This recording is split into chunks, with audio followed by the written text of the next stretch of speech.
नमस्ते क्लास, सत श्री अकाल बच्चों। आज ਅਸੀਂ अगली कविता पढ़ने जा रहे हैं, गुरु उपदेश। इस कविता के कवि का नाम है पवन हरचंदपुरी, जमात 10वीं, किताब ਸਾਹਿਤੀ किरना 2। सो बच्चों, गुरु उपदेश कविता के श्री गुरु गोबिंद सिंह जी के द्वारा अपने सिखा को दिते गए उपदेशों का वर्णन किया गया है। श्री गुरु गोबिंद सिंह जी ने जदों विसाखी वाले दिन 1919 ਨੂੰ ਖਾਲਸਾ ਪੰਥ ਦੀ ਸਥਾਪਨਾ ਕੀਤੀ ਤਾਂ ਉਹਨਾਂ ਨੇ 5 ਪਿਆਰਿਆਂ ਨੂੰ ਅੰਮ੍ਰਿਤ ਛਕਾ ਕੇ ਸਿੱਖ ਬਣਾਇਆ ਸੀ। ਉਸ ਦਿਨ ਤੋਂ ਉਹਨਾਂ ਨੇ ਇੱਕ ਨਵਾਂ ਧਰਮ ਸਿੱਖ ਧਰਮ ਜਿਹੜਾ ਬਣਾਇਆ ਸੀ ਔਰ ਸਿੱਖਾਂ ਨੂੰ ਕੁਝ ਉਪਦੇਸ਼ ਦਿੱਤੇ ਸਨ ਔਰ ਸਿੱਖਾਂ ਨੂੰ ਉਹਨਾਂ ਨੇ ਇੱਕ ਸ਼ੇਰਾਂ ਦੀ ਕੌਮ ਦੀ ਤਰ੍ਹਾਂ ਤਿਆਰ ਕੀਤਾ ਸੀ ਔਰ ਉਹਨਾਂ ਦੇ ਉਪਦੇਸ਼ਾਂ ਨੂੰ ਅੱਜ ਅਸੀਂ ਇਸ ਕਵਿਤਾ ਦੇ ਵਿੱਚ ਪੜ੍ਹਨਾ ਜਾ ਰਹੇ ਹਾਂ। ਸੋ ਬੱਚੋ, ਅੱਜ ਅਸੀਂ ਇਸ ਕਵਿਤਾ ਨੂੰ ਪੜ੍ਹਦੇ ਹਾਂ। ਦੱਸੇ ਗੁਰੂਆਂ ਸਿੱਖੀ ਦੀ ਜੋਤ ਬਾਲੀ, ਰੋਸ਼ਨ ਸਮਾਂ ਇਹ ਰਹੂਗੀ ਜਗ ਅੰਦਰ। ਸਾਡੇ 10 ਗੁਰੂ ਹੋਏ ਆ ਔਰ ਦੱਸੇ ਗੁਰੂਆਂ ਨੇ ਸਿੱਖ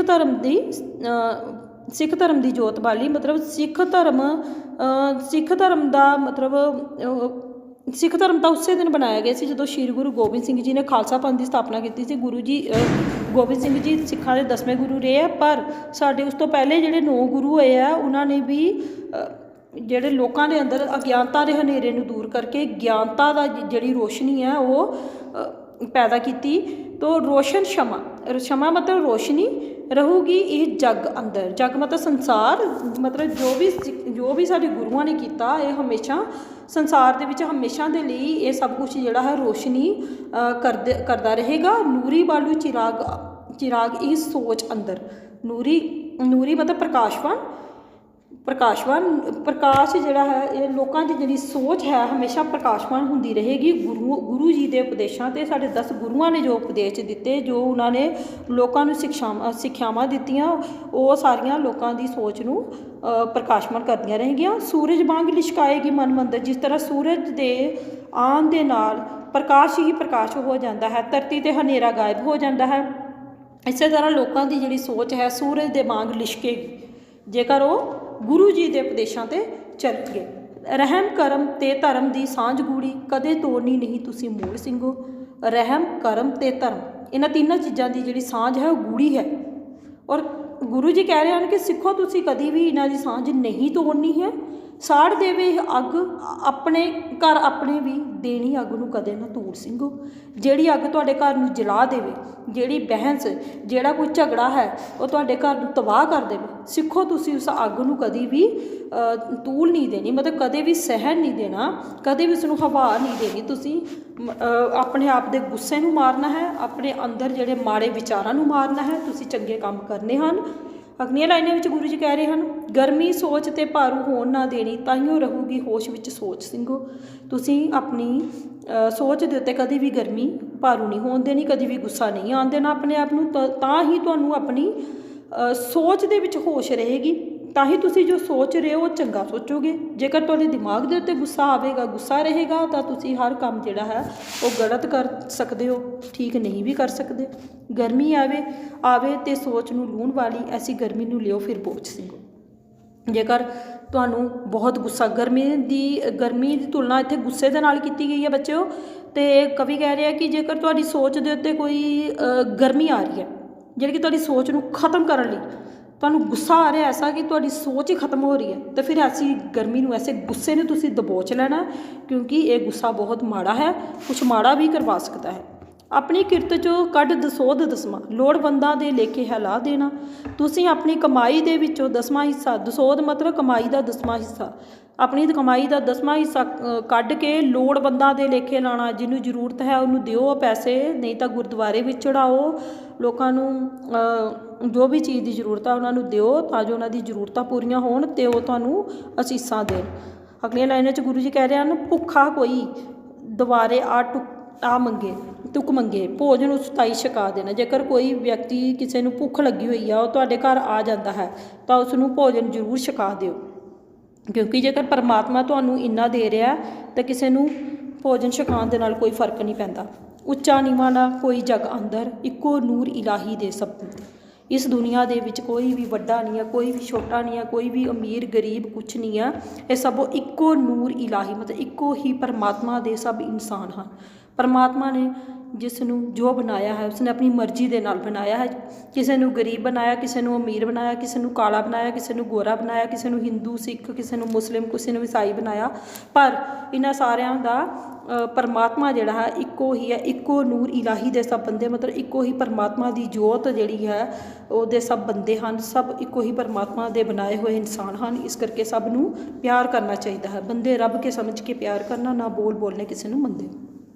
ਸਭ ਨੂੰ ਤੁਸੀਂ ਪਰਮਾਤਮਾ ਦੇ ਬੰਦੇ ਸਮਝ ਕੇ ਪਿਆਰ ਕਰਨਾ ਹੈ। ਕਿਸੇ ਨੂੰ ਵੀ ਮੰਦੇ ਬੋਲ ਮਤਲਬ ਮਾੜੇ ਬੋਲ ਨਹੀਂ ਬੋਲਣੇ ਚਾਹੀਦੇ। ਗਊ ਗਰੀਬ ਤੇ ਔਰਤ ਦੀ ਕਰੋ ਰਾਖੀ, ਜਬਰ ਜ਼ੁਲਮ ਦੇ ਕਦੀ ਨਹੀਂ ਰਾਹ ਪੈਣਾ। ਗੁਰੂ ਜੀ ਕਹਿ ਰਹੇ ਹਨ ਕਿ ਤੁਸੀਂ ਗਊ ਮਤਲਬ ਗਊ ਮਾਤਾ, ਗਰੀਬ ਤੇ ਔਰਤ ਦੀ ਰਾਖੀ ਕਰਨੀ ਹੈ ਤੇ ਜਬਰ ਜ਼ੁਲਮ ਦੇ ਕਦੀ ਵੀ ਰਾਹ ਨਹੀਂ ਪੈਣਾ ਹੈ। ਬੁਰੇ ਕੰਮ ਨਹੀਂ ਕਰਨੇ ਹੈ। ਬੁਰਾ ਜਿਹੜਾ ਹੈ ਸੋਚਣਾ ਨਹੀਂ ਹੈ। ਲਾਲਚ ਵਿੱਚ ਆ ਕੇ ਧੀਆਂ ਵੇਚਣਾ ਨਾ, ਮੂੰਹੋਂ ਮੰਗ ਕੇ ਕਦੇ ਨਾ ਦਾਜ ਲੈਣਾ।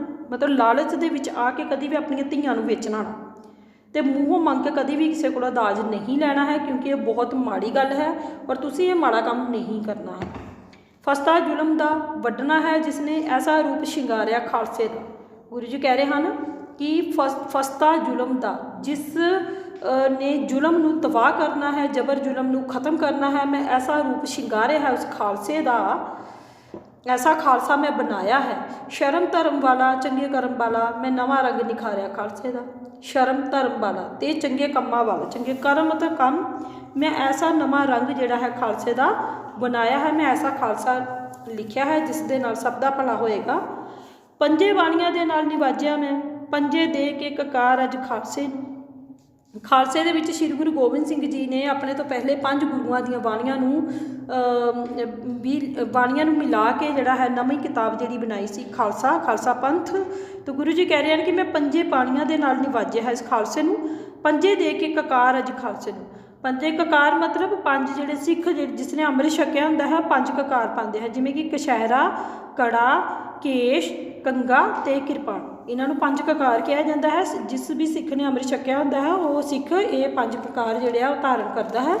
ਬਾਣੀ ਬਾਣੇ ਤੇ ਯੁੱਧ ਦੀ ਪਾਣ ਚਾੜੀ, ਦੇ ਕੇ ਰਜਮਾ ਪਿਆਰ ਅੱਜ ਖਾਲਸੇ ਨੂੰ। ਬਾਣੀ ਬਾਣੇ ਤੇ ਮਤਲਬ ਬਾਣੀਆਂ ਦੇ ਨਾਲ ਤੇ ਮੈਂ ਇਸ ਖਾਲਸੇ ਨੂੰ ਨਿਵਾਜ ਹੀ ਦਿੱਤਾ, ਤੇ ਨਾਲ ਯੁੱਧ ਦੀ ਪਾਣ ਚਾੜੀ। ਯੁੱਧ ਮਤਲਬ ਜੋ ਵੀ ਕੁਛ ਅੱਜ ਗੁਰੂ ਜੀ ਤੋਂ ਪਹਿਲੇ 9 ਸਿੱਖਾਂ ਨੇ ਜੋ ਵੀ ਯੁੱਧ ਵਗੈਰਾ ਲੜੇ, ਜੋ ਵੀ ਧਰਮ ਦੀ ਰੱਖਿਆ ਲਈ ਜੋ ਕੁਛ ਕੀਤਾ, ਗੁਰੂ ਜੀ ਨੇ ਸਾਰਾ ਕੁਛ ਇਸ ਖਾਲਸੇ ਦੇ ਵਿੱਚ ਬਿਆਨ ਕੀਤਾ ਹੈ। ਔਰ ਬਾਣੀ ਦਾ ਪਹਿਰਾਵਾ ਦੇ ਕੇ ਇਸ ਨੂੰ ਬਹੁਤ ਵਧੀਆ ਬਣਾਇਆ ਹੈ। ਤੇ ਗੁਰੂ ਜੀ ਕਹਿ ਰਹੇ ਹਨ ਕਿ ਦੇ ਕੇ ਰਜਮਾ ਪਿਆਰ ਅੱਜ ਖਾਲਸੇ ਨੂੰ, ਮਤਲਬ ਕਿ ਮੈਂ ਇਸ ਖਾਲਸੇ ਨੂੰ ਬਹੁਤ ਪਿਆਰ ਦਿੱਤਾ ਹੈ, ਆਪਣੇ ਵੱਲੋਂ ਰਜਮਾ ਪਿਆਰ ਦੇ ਕੇ ਇਸ ਖਾਲਸਾ ਪੰਥ ਦੀ ਸਥਾਪਨਾ ਕੀਤੀ ਹੈ। ਟੱਕਰ ਲੋ ਜੋ ਜ਼ੁਲਮ ਦੇ ਨਾਲ ਸੁਰਾ, ਯੁੱਧਾਂ ਦੇ ਵਿੱਚ ਮੈਂ ਉਸਦਾ ਸਾਥ ਦੇਣਾ। ਜੋ ਵੀ ਕੋਈ ਜ਼ੁਲਮ ਦੇ ਨਾਲ ਟੱਕਰ ਲਏਗਾ, ਜਿਹੜਾ ਸਿੱਖ ਜਿਹੜਾ ਹੈ ਜਬਰ ਜ਼ੁਲਮ ਦੇ ਖਿਲਾਫ ਬੋਲੇਗਾ, ਮੈਂ ਉਹਦਾ ਹਮੇਸ਼ਾ ਯੁੱਧ ਦੇ ਵਿੱਚ ਸਾਥ ਦਿਆਂਗਾ। ਲਾਲੋ ਦਲਿਤ ਗਰੀਬਾਂ ਦਾ ਸਾਥ ਦੇ ਕੇ, ਜ਼ਾਲਮਾਂ ਭੂਪਾਂ ਨੂੰ ਹਰ ਪਲ ਮਾਰ ਕੇ। ਲਾਲੋ ਦਲਿਤ ਗਰੀਬਾਂ ਮਤਲਬ ਗਰੀਬ ਮਨੁੱਖ ਦਾ ਹਮੇਸ਼ਾ ਸਿੱਖੋ ਤੁਸੀਂ ਸਾਥ ਦੇਣਾ ਹੈ। ਔਰ ਜ਼ਾਲਮ ਭੂਪਾਂ ਨੂੰ ਹਰ ਪਲ ਮਾਤ ਦੇਣਾ, ਮਤਲਬ ਜ਼ੁਲਮ ਕਰਨ ਵਾਲੇ ਇਨਸਾਨਾਂ ਨੂੰ ਤੁਸੀਂ ਹਰ ਪਲ ਉਹਨਾਂ ਨੂੰ ਮਾਤ ਦੇਣੀ ਹੈ, ਹਰਾ ਦੇਣਾ ਹੈ, ਉਹਨਾਂ ਨੂੰ ਜ਼ਬਰ ਜ਼ੁਲਮ ਨਹੀਂ ਕਰਨ ਦੇਣਾ ਹੈ। ਤਾਂ ਹੀ ਸਿੱਖੋ ਮੈਂ ਹਮੇਸ਼ਾ ਤੁਹਾਡੇ ਜਿਹੜਾ ਹੈ ਯੁੱਧ ਦੇ ਵਿੱਚ ਸਾਥ ਦੇਵਾਂਗਾ।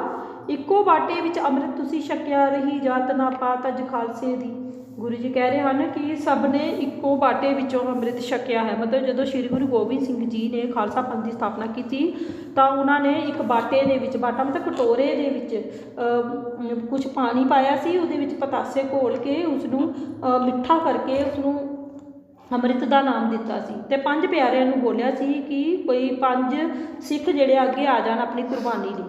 ਤਾਂ 5 ਜਿਹੜੇ ਸਿੱਖ ਆਏ ਸੀ ਉਹਨਾਂ ਨੂੰ 5 ਪਿਆਰੇ ਕਹਿ ਕੇ ਸ਼੍ਰੀ ਗੁਰੂ ਗੋਬਿੰਦ ਸਿੰਘ ਜੀ ਨੇ ਉਹਨਾਂ ਨੂੰ ਅੰਮ੍ਰਿਤ ਛਕਾਇਆ ਸੀ ਔਰ 5 ਕਕਾਰ ਧਾਰਨ ਕਰਨ ਲਈ ਕਿਹਾ ਸੀ। ਬਾਅਦ ਵਿੱਚ ਸਾਰੀ ਜਿੰਨੀ ਵੀ ਦੁਨੀਆ ਉੱਥੇ ਇਕੱਠੀ ਹੋਈ ਸੀ, ਵਿਸਾਖੀ ਵਾਲੇ ਦਿਨ 13 ਅਪ੍ਰੈਲ 1919 ਨੂੰ ਅਨੰਦਪੁਰ ਸਾਹਿਬ ਵਿਖੇ ਗੁਰੂ ਜੀ ਨੇ ਸਭ ਨੂੰ ਅੰਮ੍ਰਿਤ ਛਕਾ ਕੇ ਉਹਨਾਂ ਦੀ ਇੱਕੋ ਜਾਤ ਤੇ ਇੱਕੋ ਧਰਮ ਬਣਾਇਆ ਸੀ ਸਿੱਖ। ਤੋ ਗੁਰੂ ਜੀ ਕਹਿ ਰਹੇ ਹਨ ਕਿ ਇੱਕੋ ਬਾਟੇ ਵਿੱਚੋਂ ਅੰਮ੍ਰਿਤ ਤੁਸੀਂ ਛਕਿਆ, ਰਹੀ ਜਾਤ ਨਾ ਪਾਤ ਅੱਜ ਖਾਲਸੇ ਦੀ। ਮਤਲਬ ਇੱਕੋ ਬਾਟੇ ਦੇ ਵਿੱਚੋਂ ਤੁਸੀਂ ਸਾਰਿਆਂ ਨੇ ਅੰਮ੍ਰਿਤ ਛਕ ਲਿਆ। ਅੰਮ੍ਰਿਤ ਛਕਿਆ ਮਤਲਬ ਅੰਮ੍ਰਿਤ ਨੂੰ ਗ੍ਰਹਿਣ ਕੀਤਾ ਹੈ, ਅੰਮ੍ਰਿਤ ਪੀਤਾ ਹੈ। ਅੱਜ ਖਾਲਸੇ ਦੀ ਕੋਈ ਜਾਤ ਪਾਤ ਨਹੀਂ ਰਹੀ। ਇੱਕੋ ਰੂਪ ਸਰੂਪ ਹੈ ਧਰਮ, ਇੱਕੋ ਸਾਂਝੀ ਬਾਤ ਦਾ ਦਾਤ ਅੱਜ ਖਾਲਸੇ। ਖਾਲਸੇ ਦਾ ਇੱਕੋ ਹੀ ਰੂਪ ਹੈ, ਇੱਕੋ ਹੀ ਸਰੂਪ ਹੈ ਤੇ ਸਭ ਦਾ ਇੱਕੋ ਹੀ ਧਰਮ ਹੈ। ਕਿਹੜਾ ਰੂਪ ਤੇ ਸਰੂਪ? ਸਿੱਖ। ਇੱਕੋ ਹੀ ਜਾਤ, ਇੱਕੋ ਹੀ ਧਰਮ, ਸਾਂਝੀਵਾਲਤਾ ਮਤਲਬ ਜਿਹੜੀ ਚੀਜ਼ ਸਾਰਿਆਂ ਦੀ ਸਾਂਝੀ ਹੋਵੇ। ਦਾਤ ਮਤਲਬ ਬਖਸ਼ਿਸ਼। ਅੱਜ ਖਾਲਸੇ ਦੀ ਮਤਲਬ ਖਾਲਸੇ ਦੀ ਜਿਹੜੀ ਸਾਂਝੀਵਾਲਤਾ ਦਾਤ ਹੈ ਉਹ ਹੈ ਸਿੱਖ। ਧਰਮ ਵੀ ਸਿੱਖ, ਜਾਤ ਵੀ ਸਿੱਖ, ਸਭ ਕੁਛ ਹੈ ਸਿੱਖ। ਸਾਰੇ ਇੱਕੋ ਹੀ ਧਰਮ ਤੇ ਜਾਤ ਨਾਲ ਸੰਬੰਧਿਤ ਹਨ। ਮੁਨੱਕਰ ਜਦੋਂ ਅਸੂਲਾਂ ਤੋਂ ਪੰਥ ਹੋਇਆ, ਮੈਂ ਨਹੀਂ ਸਾਥ ਹੋਣ। ਗੁਰੂ ਜੀ ਕਹਿ ਰਹੇ ਹਨ ਕਿ ਜਦੋਂ ਇਹ ਖਾਲਸਾ ਪੰਥ ਜਿਹੜਾ ਹੈ ਪੂਰਾ ਬਣ ਗਿਆ, ਅਸੂਲ ਜਿਹੜੇ ਹੈ ਤੁਸੀਂ ਪੂਰੇ ਜਿਹੜੇ ਦੇਖ ਲਏ, ਪੜ੍ਹ ਲਏ ਔਰ ਤੁਸੀਂ ਉਹਨਾਂ ਅਸੂਲਾਂ 'ਤੇ ਚੱਲਣਾ ਸ਼ੁਰੂ ਕਰ ਦਿੱਤਾ, ਤਾਂ ਮੈਂ ਤੁਹਾਡੇ ਨਾਲ ਨਹੀਂ ਹੋਣਾ। ਕਿਉਂਕਿ ਦੁਨੀਆ ਦੇ ਵਿੱਚ ਕੋਈ ਵੀ ਇਨਸਾਨ ਜਿਹੜਾ ਹੈ ਪੱਕੇ ਤੌਰ 'ਤੇ ਇਸ ਧਰਤੀ ਦੇ ਉੱਤੇ ਰਹਿ ਨਹੀਂ ਸਕਦਾ। ਤਾਂ ਗੁਰੂ ਜੀ ਆਪਣੇ ਵੱਲੋਂ ਵੀ ਸਿੱਖਾਂ ਨੂੰ ਕਹਿ ਰਹੇ ਹਨ ਕਿ ਮੈਂ ਵੀ ਕਦੇ ਨਾ ਕਦੇ ਜਿਹੜਾ ਹੈ ਇਸ ਧਰਤੀ ਤੋਂ ਜਾਣਾ ਹੀ ਹੈ, ਅਤੇ ਮੈਂ ਇਹ ਖਾਲਸਾ ਜਿਹੜਾ ਬਣਾ ਦੇਣਾ। ਔਰ ਮੈਂ ਨਹੀਂ ਸਾਥ ਹੋਣਾ। ਹੀ ਸਮਝ ਲੈਣਾ, ਤੁਸੀਂ ਇਹ ਸਮਝ ਲੈਣਾ ਕਿ ਮੈਂ ਤੁਹਾਡੇ ਸਾਥ ਹੁਣ ਨਹੀਂ ਹਾਂ। ਮੇਰੀ ਹੋਂਦ ਹੈ ਸਿਧਾਂਤ ਦੇ ਸੱਚ ਅੰਦਰ, ਲੱਭਣਾ ਹੋਊ ਤਾਂ ਇਹਨਾਂ 'ਚ ਲੱਭ ਲੈਣਾ। ਮਤਲਬ ਕਿ ਮੈਂ ਜੋ ਖਾਲਸਾ ਬਣਾਇਆ ਹੈ, ਇਹਦੇ ਜੋ ਸਿਧਾਂਤ ਬਣਾਏ ਹਨ, ਇਹਨਾਂ ਦੇ ਸੱਚ ਦੇ ਅੰਦਰ ਮੇਰੀ ਹੋਂਦ ਹੋਏਗੀ। ਮੇਰੀ ਜੋ ਕਿਤਾਬ ਹੈ ਖਾਲਸਾ ਪੰਥ ਜੋ ਹੈ, ਮੈਂ ਇਹਦੇ ਵਿੱਚ ਵਿਰਾਜਮਾਨ ਹੋਵਾਂਗਾ। ਜੇਕਰ ਤੁਸੀਂ ਲੱਭਣਾ ਚਾਹੋ ਤਾਂ ਲੱਭ ਸਕਦੇ ਹੋ। ਕਿਉਂਕਿ ਗੁਰੂ ਜੀ ਨੇ ਜੋ ਉਪਦੇਸ਼ ਲਿਖੇ ਹੋਏ ਆ, ਜੋ ਕੁਝ ਸਿੱਖਾਂ ਨੂੰ ਕਿਹਾ ਹੋਇਆ, ਜੇਕਰ ਉਹਨਾਂ ਦੇ ਕਹੇ ਦੇ ਅਨੁਸਾਰ, ਉਹਨਾਂ ਦੇ ਰਸਤੇ ਦੇ ਉੱਤੇ ਚੱਲਦੇ ਹੋਏ, ਉਹਨਾਂ ਦੀ ਆਗਿਆ ਦਾ ਪਾਲਣ ਕਰਦੇ ਹੋਏ, ਉਹਨਾਂ ਦੇ ਨਿਯਮਾਂ ਦੇ ਅਨੁਸਾਰ ਆਪਣੀ ਜ਼ਿੰਦਗੀ ਬਤੀਤ ਕਰਨਗੇ, ਤਾਂ ਗੁਰੂ ਜੀ ਦੇ ਦਰਸ਼ਨ ਹਮੇਸ਼ਾ ਉਹਨਾਂ ਨੂੰ ਉਸ ਖਾਲਸੇ ਦੇ ਵਿੱਚੋਂ ਹੁੰਦੇ ਰਹਿਣਗੇ। ਕੀਰਤੀ, ਕਾਮੇ ਤੇ ਗ੍ਰਹਿਸਤ ਸਦਾ ਵੱਡੇ, ਇਹਨਾਂ ਵਿੱਚ ਹੀ ਕਰਤਾ ਵਸਦਾ। ਕੀਰਤੀ ਮਤਲਬ ਮਿਹਨਤ ਕਰਨ ਵਾਲੇ, ਕਾਮੇ ਮਤਲਬ ਦਿਹਾੜੀਦਾਰ, ਅਤੇ ਗ੍ਰਹਿਸਤ ਮਤਲਬ ਸਾਡਾ ਪਰਿਵਾਰ। ਅਤੇ ਕੀਰਤੀ, ਕਾਮੇ ਤੇ ਗ੍ਰਹਿਸਤ ਜਿਹੜੇ ਆ ਹਮੇਸ਼ਾ ਮਨੁੱਖ ਲਈ ਵੱਡੇ ਹੁੰਦੇ ਹਨ। ਅਤੇ ਇਹਨਾਂ ਦੇ ਵਿੱਚ ਹੀ ਕਰਤਾ ਕਰਤਾਰ ਕਿਹਨੂੰ ਕਿਹਾ ਗਿਆ? ਪਰਮਾਤਮਾ। ਇਹਨਾਂ ਦੇ ਵਿੱਚ ਹੀ ਪਰਮਾਤਮਾ ਵਸਦਾ ਹੈ। ਕਿਰਤ ਕਰਤਾਰ ਬੰਦੀ, ਕਿਰਤ ਵਿੱਚੋਂ ਸ੍ਰਿਸ਼ਟੀ ਦਾ ਪਿਆਰ ਵਸਦਾ।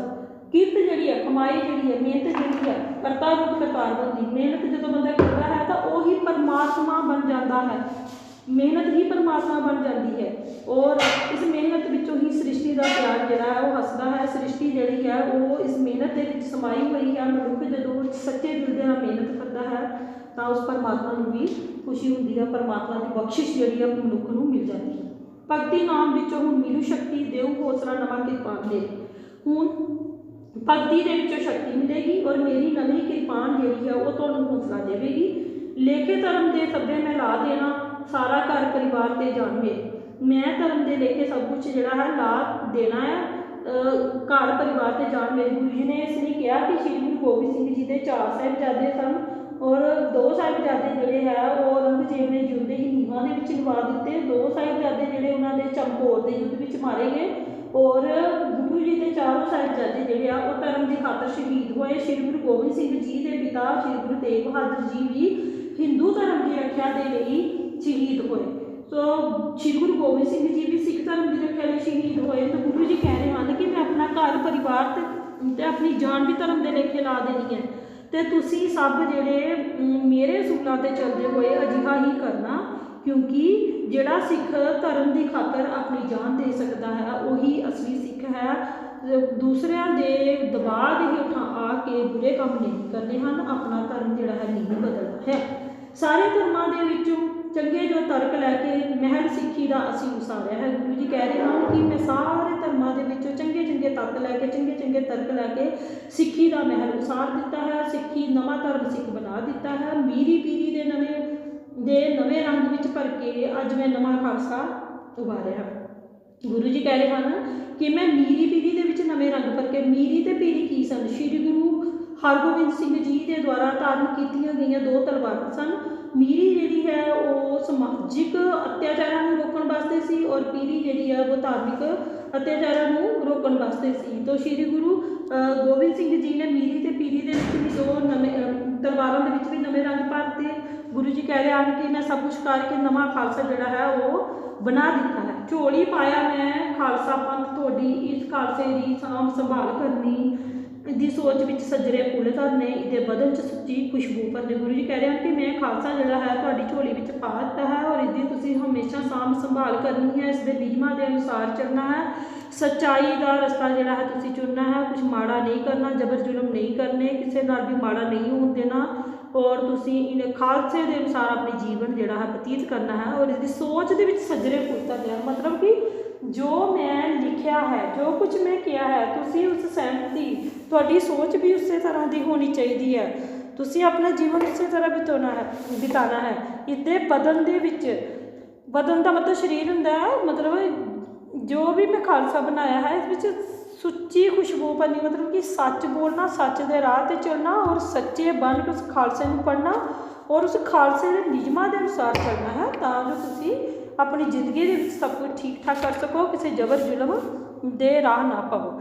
ਸੋ ਬੱਚਿਓ, ਇਹ ਸੀ ਸ਼੍ਰੀ ਗੁਰੂ ਗੋਬਿੰਦ ਸਿੰਘ ਜੀ ਦੇ ਦੁਆਰਾ ਦਿੱਤੇ ਗਏ ਉਪਦੇਸ਼, ਜਿਨ੍ਹਾਂ ਨੂੰ ਅਪਣਾ ਕੇ ਤੁਸੀਂ ਆਪਣੀ ਜ਼ਿੰਦਗੀ ਦੇ ਵਿੱਚ ਹਮੇਸ਼ਾ ਚੰਗੇ ਕੰਮ ਕਰ ਸਕਦੇ ਹੋ, ਕਦੀ ਵੀ ਮਾੜੇ ਰਾਹ ਨਹੀਂ ਪੈਣਾ। ਸ਼੍ਰੀ ਗੁਰੂ ਗੋਬਿੰਦ ਸਿੰਘ ਜੀ ਨੇ ਆਪਣਾ ਸਾਰਾ ਪਰਿਵਾਰ ਜਿਹੜਾ ਹੈ ਉਹ ਧਰਮ ਦੇ ਲੇਖੇ ਲਾਇਆ। ਉਹਨਾਂ ਨੇ ਛੋਟੇ ਛੋਟੇ ਸਾਹਿਬਜ਼ਾਦੇ ਵੀ ਧਰਮ ਦੀ ਖਾਤਰ ਆਪਣਾ ਜਾਨ ਕੁਰਬਾਨ ਕਰ ਦਿੱਤੀ ਉਹਨਾਂ ਨੇ। ਸ਼੍ਰੀ ਗੁਰੂ ਗੋਬਿੰਦ ਸਿੰਘ ਜੀ ਦੇ ਪਿਤਾ ਜੀ ਸ਼੍ਰੀ ਗੁਰੂ ਤੇਗ ਬਹਾਦਰ ਜੀ ਵੀ ਸਿੱਖ ਧਰਮ ਦੀ ਰੱਖਿਆ ਦੇ ਲਈ ਉਹਨਾਂ ਨੇ ਆਪਣੀ ਜਾਨ ਕੁਰਬਾਨ ਕੀਤੀ। ਸ਼੍ਰੀ ਗੁਰੂ ਗੋਬਿੰਦ ਸਿੰਘ ਜੀ ਨੇ ਵੀ ਸਿੱਖ ਧਰਮ ਦੀ ਰੱਖਿਆ ਦੇ ਲਈ ਆਪਣੀ ਜਾਨ ਕੁਰਬਾਨ ਕੀਤੀ। ਸੋ ਬੱਚਿਓ, ਉਹ ਨਿਡਰ ਸਨ, ਉਹਨਾਂ ਨੇ ਉਹ ਕੰਮ ਕੀਤੇ ਜਿਹੜੇ ਕੋਈ ਨਹੀਂ ਕਰ ਸਕਦਾ ਸੀ। ਤੋ ਸਾਨੂੰ ਵੀ ਉਹਨਾਂ ਦੇ ਅਸੂਲਾਂ ਦੇ ਅਨੁਸਾਰ ਚੱਲਣਾ ਚਾਹੀਦਾ ਹੈ। ਸਿੱਖ ਧਰਮ ਜਿਹੜਾ ਉਹਨਾਂ ਨੇ ਬਣਾਇਆ ਹੈ, ਉਹ ਉਸ ਧਰਮ ਦੀ ਹਮੇਸ਼ਾ ਰੱਖਿਆ ਕਰਨੀ ਚਾਹੀਦੀ ਹੈ। ਧੰਨਵਾਦ ਬੱਚਿਓ।